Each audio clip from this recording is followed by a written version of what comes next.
Accident গাড়ি চলতে পারছে না, মানে জায়গায় যাওয়ার জন্য এগুলো সব হাত পা ক্ষত হয়ে গেছে, এখন চলতে পারছে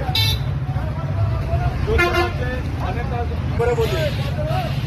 আমরা এই যে দোকান এইখানে বলেছি, এইখানে থাকলে কি হবে, পেটে ঢুকে দেয়, এদিক ওদিক যদি ঘোরাফেরা না করে তাহলে সকাল যন্ত্রণা হবে না। আর প্রত্যেকদিন যদি একই জায়গায় পেট করে খাবারটা জলটি পায় তাহলে সুস্থ হওয়ার সম্ভব না। আমরা ডাক্তারও নয়, সার্জেনও নয়, ভেবেছি যে পেট করে খাওয়াবো।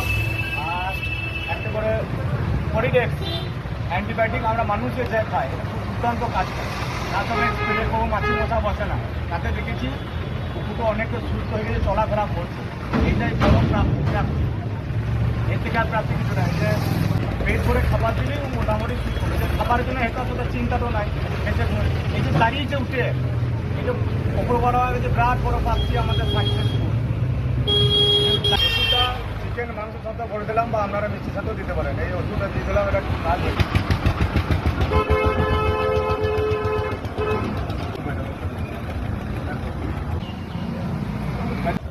এই যে স্প্রেটা